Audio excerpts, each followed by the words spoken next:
من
الذين لا يعلمون.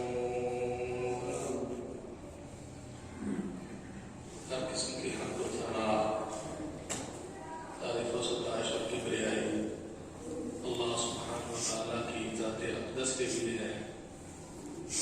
انبیاء درود و سلام جناب نبی مکرم سید الاولین والآخرین محمد رسول اللہ صلی اللہ علیہ وآلہ وسلم کی ذات گرامی پر. محترم سامعین، اسلام ایک مکمل ذات حیات ہے.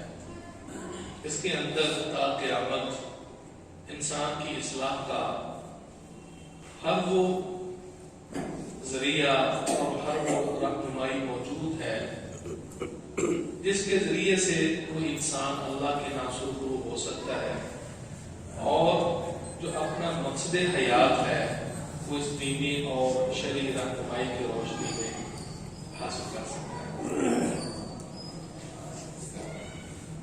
نبی مکرم صلی اللہ علیہ وآلہ وسلم کو اللہ سبحانہ و تعالی نے ایک خاص منصب نبوت سے نوازا ہے اور نبی مکرم صلی اللہ علیہ وآلہ وسلم کو یہ شریعت اور یہ دین دے کر سابقہ تمام ادیان اور شرائع کو منسوخ کر دیا. صحیح مسلم کی حدیث ہے، رسول اللہ صلی اللہ علیہ وآلہ وسلم فرماتے ہیں، اس ذات کی قسم جس کے ہاتھ میں محمد صلی اللہ علیہ وسلم کی جان ہے، کوئی بھی یہودی اور نصرانی میری شریعت کے ہوتے ہوئے اگر وہ مجھ پر ایمان نہیں لاتا تو وہ جہنم کی آگ میں جائے گا. یہ مفہوم حدیث ہے، الا دخل النار. لہذا اب تا قیامت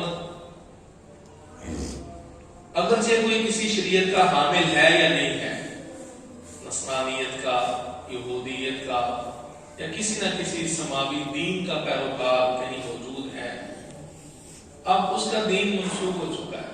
اس کی سرخروئی اور اس کی کامیابی اور کامرانی کا واحد ذریعہ وہ قرآن و سنت ہے اور اسلام ہے. وَمَن يَبْتَغِ غَيْرَ الْإِسْلَامِ دِينًا فَلَن يُقْبَلَ مِنْهُ وَهُوَ فِي الْآخِرَةِ مِنَ الْخَاسِرِينَ. اب اللہ رب العزت نے کوئی ملت، کوئی دین، کوئی ضابطہ اور کسی قسم کی وہ عبادت جس پر رسول محمد صلی اللہ علیہ وآلہ وسلم کی اجازت اور پرمیشن نہیں ہے، وہ قابل قبول نہیں ہوگی. اور اس کے لیے ہمیں اللہ رب العزت کا ایک فرمان، کئی فرامین ملتے ہیں. لَقَدْ كَانَ لَكُمْ فِي رَسُولِ اللَّهِ أُسْوَةٌ حَسَنَةٌ. عبادات ہیں، نظریات و افکار ہیں، ذکر اذکار ہیں، جس کا بھی اخروی سعادت کے ساتھ تعلق ہے، وہ ہم نے اللہ کے رسول صلی اللہ علیہ وسلم سے لے ہیں. اور اس بات پر یقین ضروری ہے کہ جب آپ اس دنیا سے رخصت ہوئے ہیں تو مکمل دین دے کے رخصت ہوئے ہیں اور باعبادت وہ دین اور شریعت موجود ہے. اور اس کی جو لیل ہے، رات، وہ بھی دن کی مانند روشن ہے، بالکل واضح ہدایت ہے. اللہ رب العزت نے اسی لیے فرمایا ثم جعلناک علی شریعۃ من الامر فاتبعها. پھر ہم نے آپ کو ایک شریعت دی ہے، ایک شریعت آپ کے لیے مقرر کی ہے دینی اعتبار سے. فاتبعها، آپ نے اسی کو فالو کرنا ہے، اسی میری دی ہوئی شریعت کے مطابق آپ نے چلنا ہے. ولا تتبع اهواء الذین لا يعلمون، اور آپ نے ان لوگوں کی خواہشات کے پیچھے نہیں چلنا جن کو علم نہیں ہے، جو لا علم ہے اللہ کے سچے دین سے. لا یعلمون کے اندر یہ یہودی، یہ عیسائی اور دیگر جتنے بھی مذاہب باطلہ ہیں وہ سب آتے ہیں. تو دین اور یہ شریعت اب وہ لاحق عمل ہے مسلمانوں کے لیے کہ جو اللہ رب العزت کا سیدھا راستہ ہے. وَأَنَّ هَذَا صِرَاطِي مُسْتَقِيمًا وَأَنَّ هَذَا صِرَاطِي مستقیما فاتبعوه ولا تتبعوا السبل فتفرق بكم عن سبیلہ. یہی سیدھا راستہ ہے جو اللہ نے دیا رسول اللہ صلی اللہ علیہ وسلم کو، اور رسول اللہ صلی اللہ علیہ وآلہ وسلم نے ہمیں وہ دکھایا قرآنی تعلیمات کی روشنی میں، احادیث کی روشنی میں. لہذا ایک تو بات یہ ہے کہ ہم نے جو اللہ کے رسول صلی اللہ علیہ وسلم نے قرآن کی تشریح اور توضیح میں اور اپنا عملی نمونہ پیش کیا ہے اس کو ہم نے اپنانا ہے.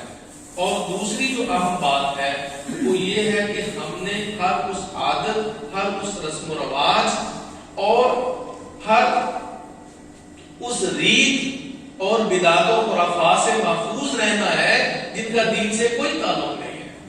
دو چیزیں ہیں، سنت کی پیروی کرنی ہے اور ہر وہ نظریہ، فکر اور عقیدہ جو اسلام سے متصادم ہے اس سے ہم نے اپنے آپ کو بچانا بھی ہے اور کسی بھی نوعیت کی اسے مشابہت اختیار نہیں کرنی، اس کی نقل نہیں کرنی، کسی قسم کے ان کے کفار کے اعمال میں موافقت نہیں کرنی، عقائد و نظریات میں موافقت نہیں کرنی. انسان کے نماز بھی پڑھ رہا ہے، حج بھی ہو رہا ہے، زکات بھی دے رہا ہے، لیکن اس کو اپنا جو دینی دائرہ کار ہے اس کا تصور نہیں ہے. وہ جو عادات و اطوار کفار کے ہیں، غیر مسلموں کے ہیں، رہنے سہنے کے، وضع قطع کے، لباس کے، جو اپنے معاشرتی طور طریقے، رسم و رواج ہیں وہ سب کفار کے اپنائے ہوئے ہوں تو یہ عمل شریعت کے اندر ممنوع اور حرام ہے. سنن داؤد کی معروف حدیث ہے، رسول اللہ صلی اللہ علیہ وسلم کا یہ فرمان عالی ہے، من تشبہ بقوم فہو منہم، جس نے کسی بھی قوم کی مشابہت اختیار کی وہ انہی میں سے شمار ہوگا. لہذا کفار کے رسم و رواج، کفار کے جو تہوار ہیں، کافروں کے جو عید کے ایام ہیں، ان کے جو اپنے ملی، قومی اور اسی طرح دینی حوالے سے تہوار ہیں، اپنے پروگرام اور اجتماعات ہوتے ہیں، مسلمانوں کو نہ ان میں شرکت کی اجازت ہے اور نہ ان کے اس طور طریقے اور ان کے رواج کو آگے پہنچانے اور اس کے ابلاغ کی اجازت ہے. نہ خود براہ راست اس میں شامل ہو سکتے ہیں، نہ کسی بھی حوالے سے اس میں استعمال ہو سکتے ہیں. سیدنا عمر بن خطاب رضی اللہ تعالیٰ عنہ، آج 25 دسمبر ہے، اس حوالے سے ہمارے اسلاف کے بڑے سخت اقوال ملتے ہیں. یہ تحائف کا تبادلہ، یہ کیک کاٹنا، سرکاری سطح پر کبھی اس کو منا لینا، اس کی تشہیر کرنا، یہ ہمارے بنیادی عقیدے کے منافی ہے. رسول اللہ صلی اللہ علیہ وآلہ وسلم سے بہت سی ایسی احادیث آتی ہیں کہ جن کے اندر حکمن آپ نے غیر مسلموں کی مشابہت اور ان کی نقل اتارنے سے منع فرمایا، ان کی موافقت سے منع فرمایا. ابن حجر رحمہ اللہ نے کہتے ہیں میں نے باقاعدہ اس پہ کتاب لکھی ہے اور اس قسم کی احادیث کو جمع فرمایا جس کے اندر اللہ کے رسول صلی اللہ علیہ وآلہ وسلم نے سختی سے یہود و نصارہ کی مشابہت سے منع فرمایا. کم و بیش 30 وہ احکام اور احادیث بنتی ہیں، معمولی بات بھی ایک حدیث بھی کافی ہے. یہ 25 دن کا جو آج کا دن ہے اس کو سیدنا عیسیٰ علیہ السلام کی ولادت کا دن کہا جاتا ہے. یہ دن سیدنا عیسیٰ علیہ السلام جو اولو العزم رسولوں میں سے ہیں ان کی پیدائش کا یہ دن نہیں ہے. آپ کو معلوم ہونا چاہیے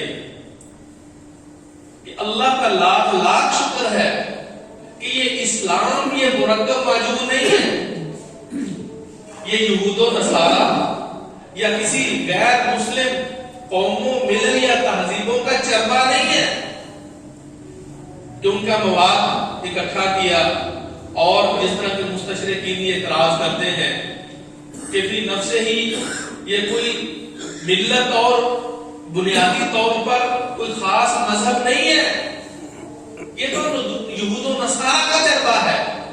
یہ بالکل ایک اناد اور ہر گرمی پر مشتمل تحقیق ہے. اس کی کوئی اثر نہیں ہے. یہ دین اللہ نے اتارا اور اللہ رب العزت نے اس کی حفاظت لی ہے. اس کی سب سے بڑی مثال سابقہ دور انبیاء علیہ السلام کی کتاب، اس کو کتاب محفوظ ہے. رسول اکرم صلی اللہ علیہ وسلم کے دور کے اندر تورات و انجیل میں تاریخ تھی. اپنے مفادات اور راز کے لیے انہوں نے تورات و انجیل کے اندر تبدیلیاں کی ہیں. یحرفون الکلم عن مواضعہ، بہت سی تبدیلیاں تعریفات کی ہیں. تو ان کی کوئی اتھینٹسٹی نہیں ہے. بائبل کو دیکھ لیجئے، یہاں جو بطور حجت مانی جاتی ہیں اناجیل اربع، 4 انجیلیں، اور جس کو زیادہ اہمیت حاصل ہے جو عیسیٰ علیہ السلام کا جو عہد نامہ جدید ہے، قدیم ہے، جو جدید ہے، ان اناجیل اربع کو کھنگال مارے آپ کو عیسیٰ علیہ السلام کی جو پیدائش کا دن ہے 25 دسمبر نہیں ملے گا. اس کی حقیقت کیا ہے؟ اس طرح کہ میں نے یہ عرض کیا ہے کہ عیسیٰ علیہ السلام جو دین دے کے گئے تھے وہ خالصتاً منزل من اللہ تھا. یہ 4-5 صدیوں کے بعد یہ خرافات اور بدعات شروع ہوئی جن میں عقیدہ تثلیث یہ خود ساختہ ہے. عقیدہ تثلیث یہ بعد کی پیداوار ہے. ابن اللہ کا عقیدہ، کفارے کا عقیدہ، یہ جو بنیادی عقائد ہیں، اور پھر اس سے آگے یہ جو مختلف تہوار بنا لیے گئے ہیں، ان کی عیسیٰ علیہ السلام سے کوئی وضاحت نہیں ملتی. تو ایک راہب نجومی، یہ کم و بیش 5ویں یہ جو صدی عیسوی تھی، اس کے اندر اس نے حساب کتاب لگا کر عیسیٰ علیہ السلام کی جو ولادت کا دن 25 دسمبر قرار دیا. اور اس کا بھی پس منظر ہے اس طرح کے عرض کیا کہ یہ مختلف مذاہب کا ایک مرکب معجون ہے. یہ عیسائیت فی الوقت جو موجود ہے، آریائی تہذیب ملی، بابلی تہذیب سے بھی مستفید ہوئے. اس طرح یونانی اور رومی تہذیبوں کے جو عقائد تھے وہ بھی اس کے اندر سرایت کیے ہوئے ہیں. یہ دیوتاؤں کے پرستار تھے، یہ رومی، یہ مجوسی، آگ کے پجاری. تو ان کو خوش کرنے کے لیے اور ان کو عیسائیت کے قریب لانے کے لیے انہوں نے ایسے عقائد، ایسی رسومات کو عیسائیت کے اندر پیدا کر دیا کہ ان کے دل جیتے جائیں. اسی وجہ سے یہ ابن اللہ کا نعوذ باللہ عقیدہ اور کفارے کا عقیدہ، تثلیث کا عقیدہ، یہ یونانی تہذیب کے حامل بھی یہ زیوس اور اس طرح 2 بڑے اور دیوتاؤں کو مانتے تھے. تو وہیں سے ان سے ملتا جلتا عقیدہ انہوں نے لے لیا. اور واقعتاً پھر ایک دور آیا کہ وہ جو رومی بادشاہ وہ مسلمان ہوا، یعنی اس نے عیسائیت قبول کی، لیکن ایک دیر تک اس سے وہ جو ستارہ پرستی کی عادت تھی وہ نہیں گئی. پوچھتا رہا وہ. تو اس دن کو منانا، اس دن کے اندر مسلمانوں کی ان کے رسومات میں شرکت کرنا عدم شریعت حرام، بالکل اوائڈ کریں. تحائف آئیں، باقی رواداری سے اسلام روکتا نہیں ہے، لیکن اس کے مختلف اسباب اور وجوہات ہیں کہ ان میں شرکت ناجائز ہے. ان کے معاملات، ان کی خوشی میں آپ ملوث نہیں ہو سکتے. وَتَعَاوَنُوا عَلَى الْبِرِّ وَالتَّقْوَىٰ وَلَا تَعَاوَنُوا عَلَى الْإِثْمِ وَالْعُدْوَانِ. یہ اسم و عدوان، گناہ اور سرکشی کے معاملے میں ان کے ساتھ شانہ بشانہ چلنا یہ حرام ہے. اور کیا اس سے بڑھ کر بھی کوئی سرکشی ہو سکتی ہے؟ تو انہوں نے کہا مسیح ابن اللہ ہے. لقد كفر الذين قالوا ان الله هو المسيح ابن مريم. لقد كفر الذين قالوا ان الله ثالث ثلاثه، 3 میں سے تیسرا. اور مسیح کو ابن اللہ قرار دینا. لقد جئتم شيئا إدا تكاد السماوات والأرض يتفطرن. اتنا ہولناک کلمہ ہے کہ زمین و آسمان اس سے بڑھ جائیں. ان دعوا للرحمن ولدا، کہ رحمان کے لیے انہوں نے اولاد مقرر کر دی.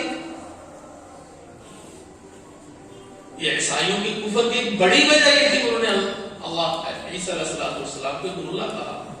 وقالت النصارى المسیح ابن اللہ ذالک قولهم بافواہہم، یہ صرف منہ کی باتیں ہیں جن کا کوئی پروف ثبوت و دلیل نہیں ہے.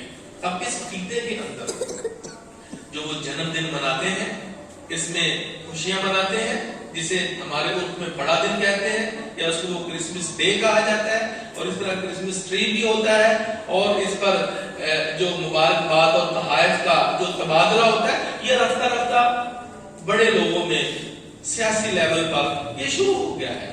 محترم سامعین سنیے، عیسیٰ علیہ السلام کو اللہ کا بیٹا کہتے ہیں، اور ان کی اس عقیدے کے پس منظر میں وہ سب خوشیاں مناتے ہیں. تو گویا آپ اگر اس طرح کا معاملہ کریں گے تو اس الوہیت کے عقیدے میں عملاً خود بھی شریک ہو جائیں گے. آپ کوئی خوشی میں کوئی ابن اللہ ہے، اور یہ ان کا کنسپٹ ہے.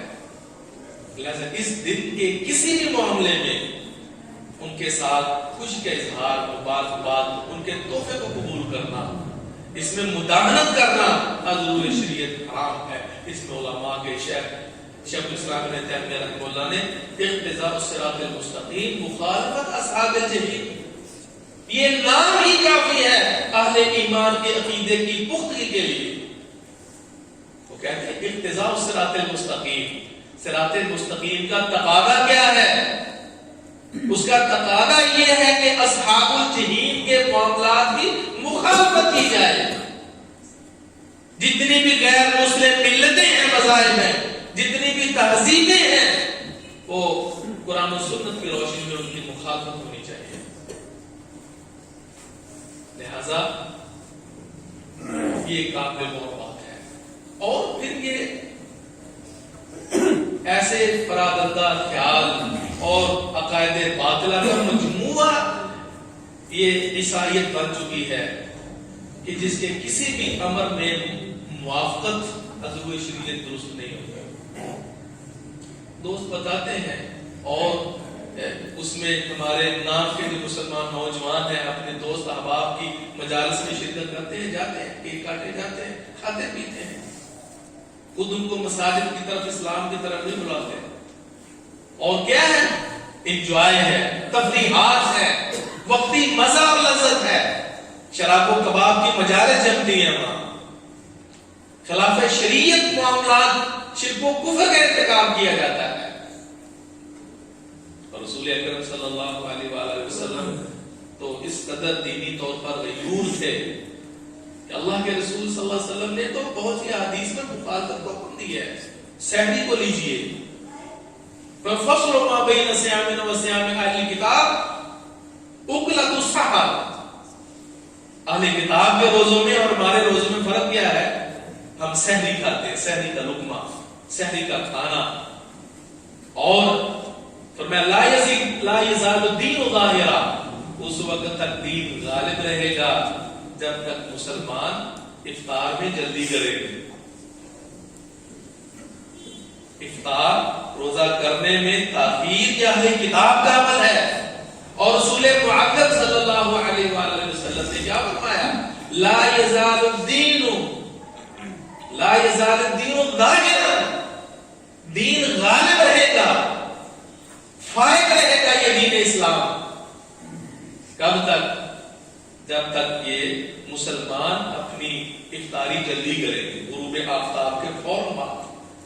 اور کرے، بات مظاہر معمولی سی ہے، چھوٹی چھوٹی باتیں محسوس ہوتی ہیں، لیکن جن مسلمانوں کے دل کے اندر یہ جذبہ ہو کہ ہم نے سنت کی موافقت میں اللہ کے رسول صلی اللہ علیہ وسلم کے فرمان کی روشنی میں اپنی عبادات کو شریعت کے مطابق بجا لانا ہے، جس میں معمولی سا ایک عمل سحری کا ہے یا افطاری کا ہے، اس میں سنت کی موافقت کی وجہ سے بھی اللہ رب العزت دین اور دیندار کو غلبہ عطا فرماتے ہیں. یہ غلبے کا سبب ہے. اللہ سبحانہ و تعالیٰ نے قرآن مجید کے اندر آپ دیکھیے بہت سے مقامات پر یا ایھا الذین آمنوا لا تتخذوا اليهود والنصارى اولیاء بعضهم اولیاء بعض، یہود و نصارہ کے دوست نہ بناؤ، وہ آپس میں ایک دوسرے کے دوست ہیں. لا تتخذوا الذین اتخذوا دینکم هزوا ولعبا، جن لوگوں نے تمہارے دین کو ٹھٹھا اور مذاق بنایا ان کو دوست مت بناؤ، ان کو دلی دو. لا تتخذوا بطانة من دونکم لا یألونکم خبالا، لا تتخذوا بطانة من دونکم، اپنے مسلمانوں کے علاوہ جو صاحب ایمان ہیں، جن کا آخر پر ایمان ہے، ان کے علاوہ اغیار کو، جو رسول اللہ صلی اللہ علیہ وسلم کو نہیں مانتے، جو قرآن کو نہیں مانتے، جو ملحد کافر زندیق قسم کے لوگ ہیں، ان کو اپنا دلی دوست نہ بناؤ. لا یألونکم خبالا، وہ کبھی بھی موقع پانے پر تمہیں نقصان پہنچانے سے پیچھے نہیں ہٹیں گے. قد بدت البغضاء من افواہہم ما تخفی صدورہم اکبر، ان کے منہوں سے تمہارے بارے میں بغض اور عناد ظاہر ہو چکا ہے، اور جو دلوں کے اندر ہے وہ کہیں اس سے بھی آگے بڑھ کر معاملہ ہے، وہ عداوت بے انتہا ہے. تو ہم آئے دن یہ چیزیں دیکھتے ہیں جو مسلمانوں کے خلاف معاملات ہوتے ہیں. محترم بھائیوں، رسول اللہ صلی اللہ علیہ وسلم نے جو ہمیں دین دیا ہے، تو بنیادی عقائد میں سے غیر مسلموں کی جو موافقت ہے، ان کے اعمال میں، نظریات میں مشابہت اختیار کرنا، ویسا چال چلن، ویسی چال ڈھال، ویسے طور طریقے اپنانا، ویسے اپنا رہنے سہنے کا سسٹم اور نظام ترتیب دینا، ان کی تقلید میں، تجدد میں، یہ بنیادی عقیدہ توحید ہی کے منافق ہے. بنیادی عقیدے کا یہ عنصر اور یہ لازمی جزو ہے کہ ہم اس بات کو سمجھ لیں کہ ہم نے ہر معاملے میں، ہر اس عادت اور ہر اس اقدام میں جو کہ غیر مسلموں کا ہے، جو کہ ہماری شریعت کے موافق نہیں ہے، اس کو عبادت یا اس کو اپنے تہوار کے طور پہ مناتے ہیں، ہم نے اس کی مخالفت کرنی ہے. رسول اکرم صلی اللہ علیہ وسلم نے سہمی کے حوالے سے ایک حدیث میں آتا ہے کہ کچھ انصاری بزرگ باہر نکلے اور ان کی داڑیاں بالکل سفید تھی. فرمایا یہودیوں کی مخالفت کرو، حمروا او صفروا، اپنی داڑھی کو سرخ کرو یا پیلا کرو، وخالف اليہود، اور یہودی کی مخالفت کرو. صحابہ کرام کہتے ہیں اللہ کے رسول وہ تو موزے بھی نہیں پہنتے، جوتے بھی نہیں پہنتے، یعنی جوتے پہن کر نماز نہیں پڑھتے، اور کبھی یہ بھی سنت ہے کہ انسان ننگے پاؤں بھی چلے. اللہ کے رسول صلی اللہ علیہ وسلم خود بھی کبھی ننگے پاؤں چلتے، عموماً جوتا پہن کے چلتے، سادگی اور ایک یعنی تواضع کی کیفیت اختیار کر کے. تو فرمایا تم موزے پہنا کرو اور جوتا پہن کے بھی نماز پڑھو اور جوتا اتار کے بھی نماز پڑھو. نماز جنازہ میں اس میں عمل ہو جاتا ہے، کبھی کھیت کھلیان میں، باہر میدان میں ہو تو انسان جوتا صاف ہے، گندگی نہیں ہے تو نماز پڑھ سکتا ہے. یہ رسول اللہ صلی اللہ علیہ وسلم کا حکم ہے. چھوٹے چھوٹے معاملات میں رسول اکرم صلی اللہ علیہ وسلم نے مخالفت کا حکم دیا ہے. یہ داڑھی دیکھ لیجیے، یہ مجوسیوں کی مخالفت کا حکم دیا ہے، پر خالف المشرکین، مشرکین کی مخالفت دو، خالف اليہود، خالف المجوس، مجوسیوں کی مخالفت کرو. کیوں بھائی؟ اس لیے کہ وہ اپنی داڑھی کو کٹواتے ہیں اور مونچھوں کو بڑھاتے ہیں.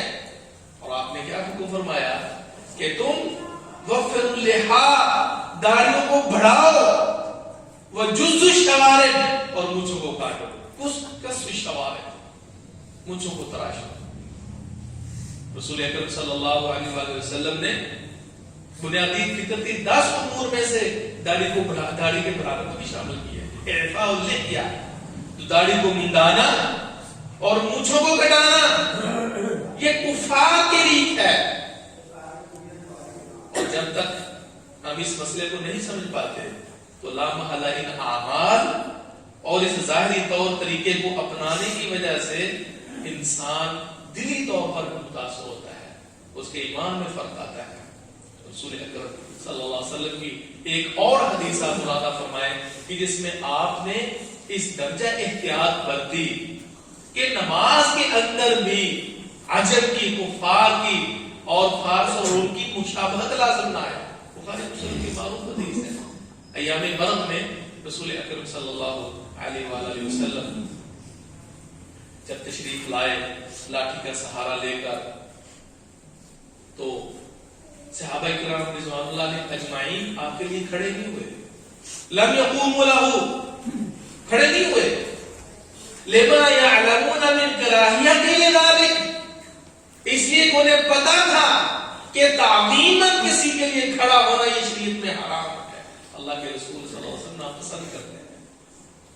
اور صحابہ کے اندر یہ چیز معروف کہ لم یکن شخص احب الیہ من رسول اللہ صلی اللہ علیہ وسلم، صحابہ کے نزدیک اللہ کے رسول سے بڑھ کر کوئی اور شخصیت محبوب نہیں تھی میرے بھائی. لیکن یہ جو ایک غیر مسلم تہذیبوں اور اشخاص کی ایک رسم تھی اپنے علماء کے لیے، اپنے بادشاہان کے لیے تعظیماً جھکتے تھے، تعظیماً کھڑے رہتے تھے، شریعت نے نجائز کر دیا. رسول اللہ صلی اللہ علیہ وسلم نے منع فرما دیا. اور یہ حدیث تو سخت وعید ہے، سخت وعید ہے. من احب ان يتمثل الرجال قياما فليتبوأ مقعده من النار. جو شخص یہ پسند کرتا ہے کہ میرے سامنے تعظیماً کوئی شخص کھڑا ہو جائے تو یہ جذبہ رکھنے والا اپنا ٹھکانہ جہنم میں بنا لے.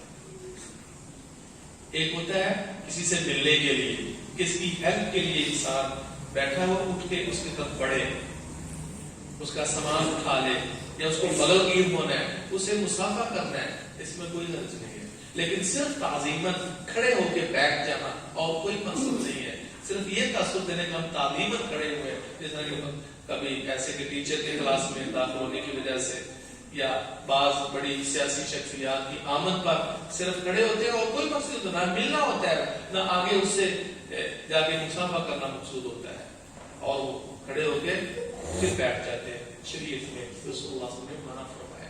نماز کی حالت ہے رسول اکرم صلی اللہ علیہ وسلم بوجہ مرض، کمزوری کی وجہ سے بیٹھ کے نماز پڑھاتے ہیں. پیچھے صحابہ کرام کھڑے ہیں تو رسول اکرم صلی اللہ علیہ وسلم نے اشارہ کیا تم بھی بیٹھ جاؤ، بیٹھ جاؤ.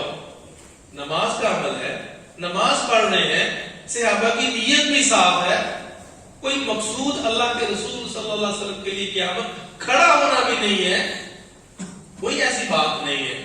لیکن جہاں ہلکا سا شبہ بھی پڑتا ہے، شبہات جنم لے سکتے ہیں، عقیدے میں کوئی خرابی آ سکتی ہے، نظریے میں فرق آ سکتا ہے، یا پھر جو مسلم کمیونٹی کی شریعت کے مطابق پہچان ہوتی ہے اس میں کوئی فرق آ سکتا ہے. رسول اللہ صلی اللہ علیہ وسلم نے فوراً تبدیل فرمائی. تو نہ تم فارس اور روم کی طرح جس طرح کو اپنے علماء کے لیے کھڑے، تم اس طرح کھڑے ہو.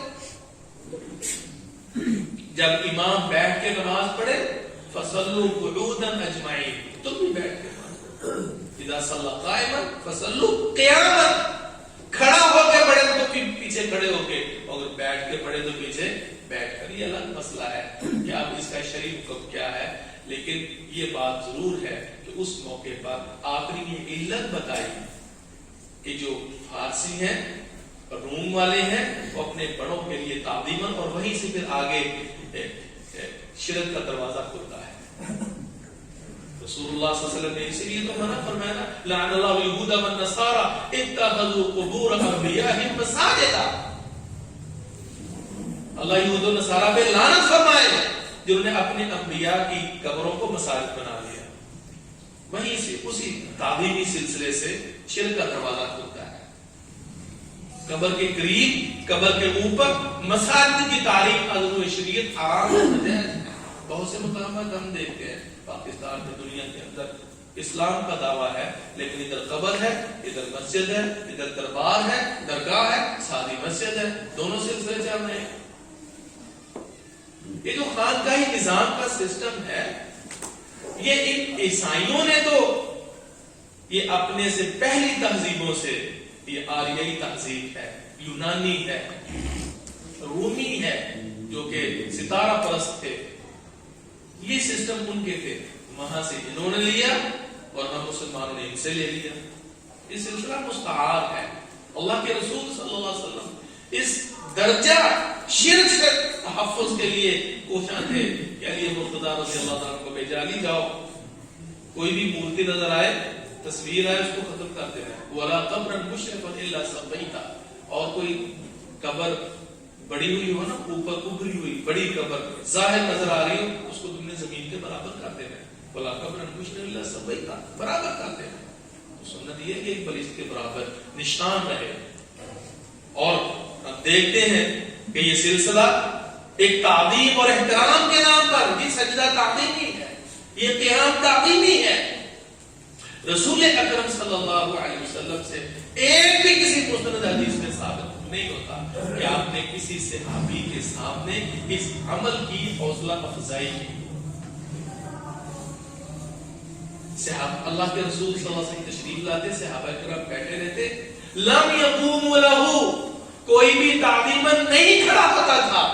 اگر آپ اس کو جائز قرار دے دیتے تو پھر ایک شرک کا دروازہ کھل جانا تھا. ابھی تو آپ نے منع فرمایا ہے نا، اس کے باوجود بھی تعظیم کے نام پر اور اولیاء اللہ بزرگان دین کی صالحیت کی بنیاد پر تعظیماً کھڑا ہوا جاتا ہے، قبروں کو چوما جاتا ہے، وہاں رخسار لگائے جاتے ہیں، ماتھے ٹیکے جاتے ہیں.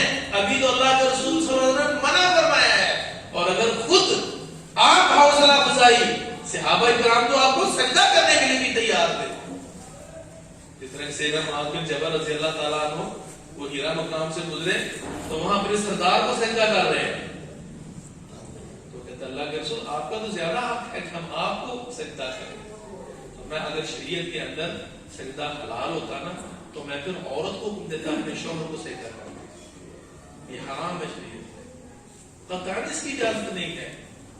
تو لہذا محترم سامعین، ہر وہ شبہوں کا مقام کہ جس سے عقیدے کے بگاڑ جنم لیتے ہوں، رسول اللہ صلی اللہ علیہ وسلم نے وہ رکھنا اور شفاف بند کر دیا. چھوٹی چھوٹی باتوں میں اللہ کے رسول صلی اللہ علیہ وسلم فرماتے ہیں، اللہ لنا والشق لغیرنا، لحد ہمارے لیے. اللہ کے رسول صلی اللہ علیہ وسلم کے لیے بھی لحد کریں. جب زمین مناسب ہو تو پھر بغلی قبر سائڈ میں. فرمایا کہ یہود و نصارہ سیدھی قبر بناتے ہیں، جس کو شق کہتے ہیں، عموماً جو ہمارے یہاں سسٹم چلتا ہے. جائز ہے، کوئی حرج نہیں ہے، تھوڑے تھوڑے معاملے ہیں. اللہ کے رسول صلی اللہ علیہ وسلم نے یہ جو زعفرانی، آپ اس کو بسنتی لباس کہہ سکتے ہیں،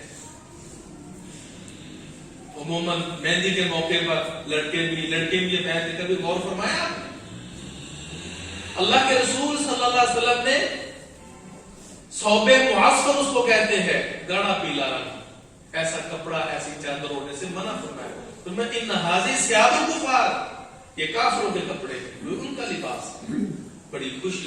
اور ہے تو مسلمان، خاندان مسلمانوں کا ہے، والد ماشاءاللہ پرہیزگار اور موحد بھی ہے، لیکن بچوں کے بارے میں پتہ نہیں ہے کہ یہ جو عمل ہو رہا ہے آیا میری شریعت اور دین کے موافق بھی ہے یا مخالف ہے. اللہ کے رسول صلی اللہ علیہ وسلم نے سختی سے منع فرمایا. تو یہ چیز کفار سے موافقت اور مشابہت کی یہ معمولی بات نہیں ہے. یہاں تک کہ پھر جب ظاہر سے انسان کی فضا قطع ملتی ہے تو پھر دل ملتے ہیں، اور جب دل ملتے ہیں تو پھر عقائد کے اندر ہم آہنگی اور موافقت پیدا ہوتی ہے. اور جب عقائد کے اندر موافقت پیدا ہو جائے، مداہنت پیدا ہو جائے، پھر نرمی جنم لیتی ہے، اور اس سے تو سیکولرزم وہ جنم لیتی ہے. لبرل قسم کے لوگ نکلتے ہیں، کیا حرج ہے جی، یہ کہ مولوی بدراف باتیں کرتے ہیں. پھر یہ ذہنیت جنم لیتی ہے، کیونکہ وہ جو باقاعدہ اللہ کے رسول صلی اللہ علیہ وسلم کی ہدایت تھی، دین کا ایک اہم چیپٹر تھا، الولاء والبراء، اللہ کے لیے محبت، اللہ کے لیے دشمنی. تو جو انسان اس مسئلے کو نہ سمجھ سکا کہ میرے اس عمل میں موافقت کافروں کی ہو رہی ہے، میرے اس لباس میں موافقت کافروں کی ہو رہی ہے، وہ اس لباس کو ترک کرتے ہیں۔ عمر بن خطاب رضی اللہ تعالیٰ عنہ کی حدیث موجود ہے صحیح مسلم میں، ابو عثمان نہدی رحمہ اللہ پہلے بھی آپ کو سنائی ہے۔ تو عتبہ بن فرقد تھے، انہوں نے کچھ تحائف بھیجے سیدنا عمر رضی اللہ تعالیٰ عنہ کی خدمت میں۔ سیدنا عمر بن خطاب رضی اللہ تعالیٰ عنہ نے پوچھا کہ یہ اس طرح کے کھانے یہ مسلمان بھی اپنے گھروں میں کھاتے ہیں کہ نہیں کھاتے؟ انہوں نے کہا نہیں، خاص آپ کے لیے ہے۔ وہ کیا فرماتے ہیں؟ کہتے ہیں اشبع المسلمین فی رحالہم مما تشبع انت فی رحلک، جیسے خود آسائے سے اپنے گھر میں کھاتا پیتا اور تجھے میسر ہے نا، مسلمانوں کو بھی وہی کھلا، وہی کھلا، واپس کر دیا۔ اور پھر بڑی جامع بات کہی، فرمایا وَإِيَّاكَ وَالتَّنَعُمَ وَزِيَّ أَهْلِ الشِّرْكِ وَالْغُسْلِ الْحَرِيمِ، اپنے آپ کو ناز و نعمت کی زندگی سے بچاؤ، اور وَزِيَّ أَهْلِ الشِّرْكِ، اور مشرکین کے جو لباس ہے ان سے بھی پرہیز کرو۔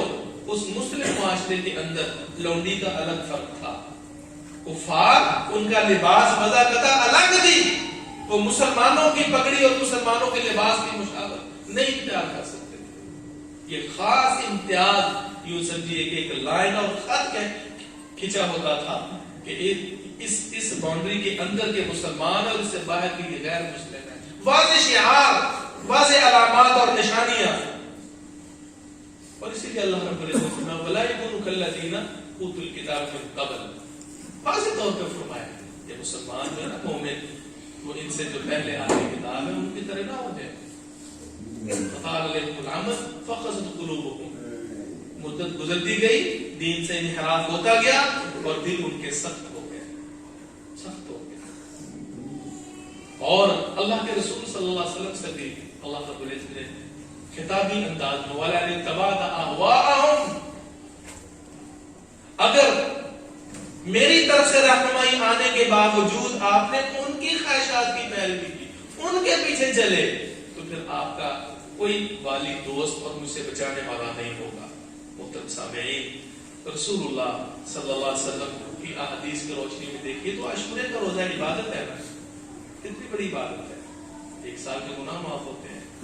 لیکن جب بتایا گیا کہ یہ تو یہود و نصارہ بھی رکھتے ہیں، یہ تو وہ دن ہے جو عظیم اليہود والنصارى، اس کی تعظیم یہود و نصارہ کرتے ہیں۔ جب اللہ کے رسول صلی اللہ علیہ وسلم کو یہ پتا چلا اس دن کی عظمت یہ تو یہود و نصارہ کے ہاں بھی مسلم ہے، یہودی بھی عظمت اس کی کرتے ہیں اور احترام کرتے ہیں، تو اگر اللہ نے زندگی دی نا تو آئندہ میں 10ویں کے ساتھ 9ویں کا روزہ سیدنا ابن عباس رضی اللہ تعالیٰ عنہ سے مصنف الرزاق وغیرہ میں بسند صحیح ملتا ہے، موافقت نہیں کی، مخالفت کا حکم دیا ہے، مخالفت کا حکم دیا ہے۔ فرمایا ثم التاسع والعاشر وخالفوا اليهود، 9ویں اور 10ویں دونوں دن کے روزے رکھو، یہودیوں کی مخالفت کرو۔ محترم سامعین، اب ہم نے جائزہ لینا ہے اپنا کہ آپ کی وضاحت، آپ کا لباس، آپ کی چال ڈھال، آپ کا بول چال، آپ کو جو لائف سٹائل ہے، کیا رسول اللہ صلی اللہ علیہ وسلم کی زندگی سے مماثلت اور موافقت کرتا ہے یا کفار و اغیار کی زندگیوں سے موافقت کرتا ہے؟ آپ کا لباس، آپ کا چہرہ گورا، آپ کے بال، یہ کس سے مشابہت اختیار کرتے ہیں؟ یہ کوئی معمولی معاملہ نہیں ہے۔ یہ آج کل جو ننگے سر کا، ننگے سر رہنا، یہ ٹرینڈ کہاں سے لیا ہم نے؟ یہ نہیں سے لیا ننگے سر، وگرنہ مسلمانوں کے اندر یہ چیز نہیں تھی، خصوصاً نمازیوں کے اندر۔ اللہ رب العزت سے دعا ہے کہ اللہ سبحانہ وتعالیٰ ہمیں سمجھنے کی توفیق نصیب، یہ ہمارے ایمان کا بنیادی تقاضا ہے کہ ہم اس بات کو سمجھیں اور اس حقیقت کا ادراک کریں کہ خیر جو ہے وہ اسی دین کے اندر ہے، اور اسی دین کے پیمانے پر ہم نے حق اور باطل کو پہچانا ہے۔ حق اور باطل کا معیار وہ قرآن و سنت ہے، حق اور باطل کا معیار وہ نبی مکرم صلی اللہ علیہ وسلم کی ذات اقدس ہے۔ اس کے علاوہ دنیا کائنات میں اور کوئی شخصیت اس اعزاز کی حامل نہیں ہے۔ اس لیے رسول اللہ صلی اللہ علیہ وسلم جب اس دنیا سے رخصت ہوئے تو پھر آپ دین کو یوں چھوڑ کے گئے جس طرح کہ اس کی رات دن کی مانند ہے، لیلھا کنہارھا لا یزیغ عنھا الا ہالک۔ رسول اکرم صلی اللہ علیہ وسلم کی احادیث کو دیکھتے چلے جائیے، بڑی حساسیت تھی. یہ غروب آفتاب کے وقت طلوع شمس کو نماز سے کیوں منع کیا گیا؟ پتا اس وقت نماز بلا وجہ پڑھنا ناجائز ہے، اس لیے کہ اللہ کے رسول صلی اللہ علیہ وسلم نے فرمایا وَحِينَئِذٍ يَسْجُدُ لَهَا الْكُفَّارُ. اس موقع پر جو سورج کو پوجنے والے ہیں نا، آفتاب پرست ہیں، وہ سجدہ کرتے ہیں. اللہ کے رسول نے منع فرما دیا. آج ہم تو نہیں رکتے. یہ کافروں کی یہ حرکت ہے، وہ سود کھاتے ہیں، وہ حرام خور ہے، وہ جھوٹ بولتے ہیں. اب تو معاملات ان کے نکلے ہوئے، وہ تو صاف ستھرے ہوتے چلے جا رہے ہیں، اور ہم مسلمان جو نام کے مسلمان ہو کے رہیں گے. چلے معاملات کے اندر تو اور بات ہے، لیکن عقائد کے اندر اپنے بنیادی جو نظریات ہیں ان میں بھی ان کی موافقت، اور رفتہ رفتہ یہ سلسلہ آگے سے آگے بڑھتا چلے جائے گا. تو پھر یہ جو ہماری اگلی نسل ہے اس کو میرے بھائیو شر سے بچانا اور باطل نظریات و افکار سے محفوظ رکھنا بہت مشکل ہے. اللہ ہمیں اس بات کے سمجھنے کی توفیق نصیب فرمائے، اس بات کے لیے ہمارا سینہ کھولے کہ خیر اور جو ہماری اخروی سعادت ہے صرف اور صرف قرآن و سنت میں ہے، اور اس حوالے سے جو ظاہری اعمال ہے، ظاہری طور پر رہنا سہنا ہے، اس کے اثرات انسان کے دل پہ ہوتے ہیں. اس لیے ہر غیر شرعی عمل، ہر غیر شرعی عادت اور خصوصاً یہود و نصارہ کے معاملات سے اپنے آپ کو محفوظ رکھیے. اللہ رب العزت ہمارے دین کو بھی محفوظ فرمائے گا. سبحانک اللہم و بحمدک، اشہد ان لا الہ الا انت، استغفرک و اتوب الیک.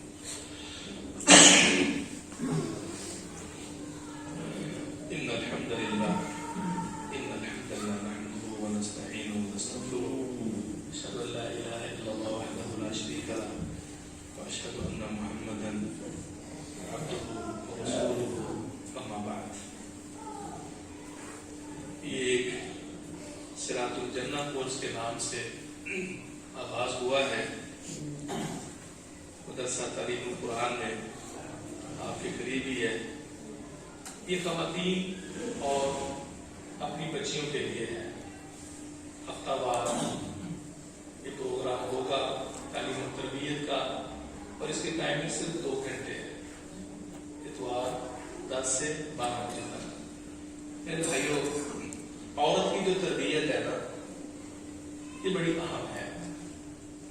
ماں کی جو گود ہے اور پھر اس کے بعد اولاد کے حوالے سے خود اس کی اپنی تربیت کا جو اثر بچوں میں منتقل ہوتا ہے، وہ ہم اگر اپنے اسلاف کے دور میں جائیں نا تو بالکل واضح طور سے نظر آتا ہے.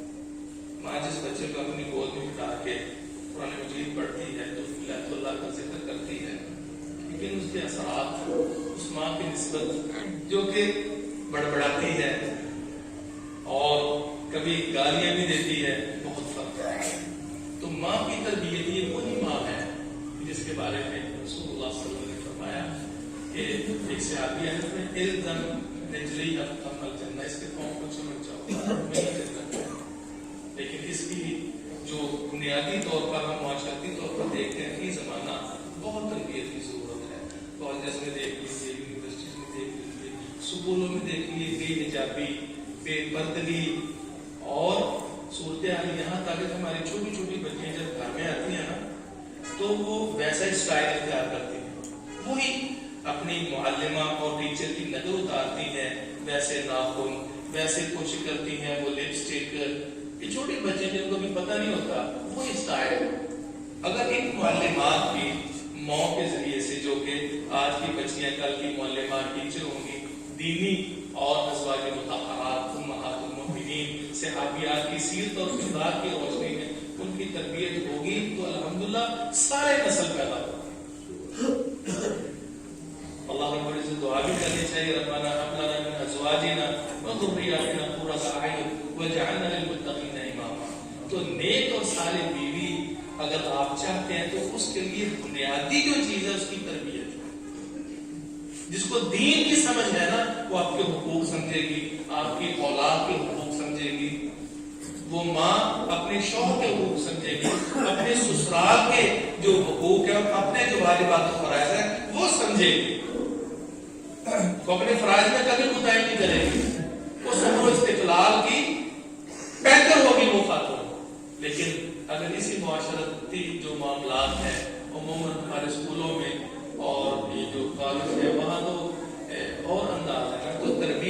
سارے تربیت کی جو بنیادی مراکز ہیں وہ درس کر رہے ہیں. یہ مساجد ہیں, یہ مدارس ہیں.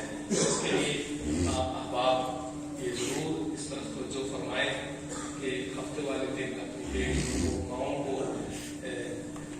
2 گھنٹے کے لیے ذرا ٹائم دیجیے تاکہ وہ اللہ کا قرآن پڑھیں, اور جو بھی سسٹم اذکار کا, تعلیم و تربیت کا ہے انشاءاللہ وہ مفید ثابت ہوگا. پھر آگے سے آگے انشاءاللہ بچوں میں گھر کی تربیت, گھر کی فضا کی اور جو ہے نا پورے خاندانوں, کبھی خاندانوں کی جو لائف اسٹائل جو ہے وہ چینج کر دیتے ہیں نا. ایسے معاشرتی طور پر ایسی خواتین ہیں کہ جن کے وجود سے اللہ رب العزت نے معاشرے کو بڑا فائدہ پہنچا ہے, بچیوں کو فائدہ پہنچا ہے. اللہ سبحانہ و تعالیٰ اس طرف توجہ کی توفیق نصیب فرمائے.